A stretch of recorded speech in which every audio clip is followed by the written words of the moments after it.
Stardom ఇది అడగగానే వచ్చే గిఫ్ట్ కాదు, అది రక్తం చెందించి సంపాదించుకోవాల్సిన సామ్రాజ్యం. ఏ బ్యాక్గ్రౌండ్ లేకుండా కేవలం టాలెంట్ ని నమ్ముకొని ఎంతో మంది పోటీని తట్టుకొని నిలబడి నిరూపించుకొని ఒక సామాన్యుడు తలుచుకుంటే ఏ స్థాయికి చేరుకోగలడో చెప్పడానికి నిదర్శనంగా నిలిచి నట సార్వభౌమ ఎన్టీఆర్, నట సామ్రాట్ ఏఎన్ఆర్ వంటి దిగ్గజాలు మన తెలుగు సినీ ప్రపంచాన్ని ఏలుతున్న కాలంలో కూడా వాళ్ళ నటనను చూస్తూనే తనకంటూ ఒక ప్రత్యేకమైన స్టైల్ ని క్రియేట్ చేసుకుని వాళ్ళ రికార్డులనే సవాల్ చేసిన ఆ మాస్ పల్స్ ఎవరో తెలుసా? ఆయనే మన Tollywood supreme hero megastar Chiranjeevi గారు. మద్రాస్ వీధుల్లో ఒక సామాన్యుడిగా మొదలైన ప్రయాణం ఇండియన్ సినిమాలోనే హైయెస్ట్ పెయిడ్ యాక్టర్ గా ఎదిగేలా చేసింది. డాన్స్ లో ఆ గ్రేస్, ఫైట్స్ లో ఆ ఫైర్. అప్పట్లో ఆయన సినిమా రిలీజ్ అయిందంటే థియేటర్ల దగ్గర జాతరే. టికెట్ దొరికిందంటే అది లైఫ్ టైం అచీవ్మెంటే. బాడీ లాంగ్వేజ్ తోనే మ్యాజిక్ చేయగల ఏకైక నటుడు మన బాస్. నిజానికి మా 90s జనరేషన్ కి ఆయనే అసలైన సూపర్ హీరో. మాకు స్పైడర్ మ్యాన్ లో, ఐరన్ మ్యాన్ లో తెలియదు. మా స్కూల్ బ్యాగుల మీద, వాటర్ బాటిల్స్ మీద బాస్ బొమ్మలే. అంతెందుకు, న్యూ ఇయర్ కి మేము ఇచ్చుకునే గ్రీటింగ్ కార్డ్స్ కూడా ఆయన పోస్టరే.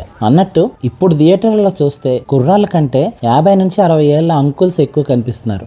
వాళ్ళంతా తమ పాత రోజుల్ని గుర్తు చేసుకుంటూ మళ్ళీ కుర్రాళ్ళ మారి ఈలలు వేసి గోల గోల చేస్తున్నారు. బాస్ క్రేజ్ అలాంటిది. నాడు నేడు ఏ నాడైనా బాస్ బాసే. ఆయన ఒక ఇన్స్పిరేషన్. జై చిరంజీవ.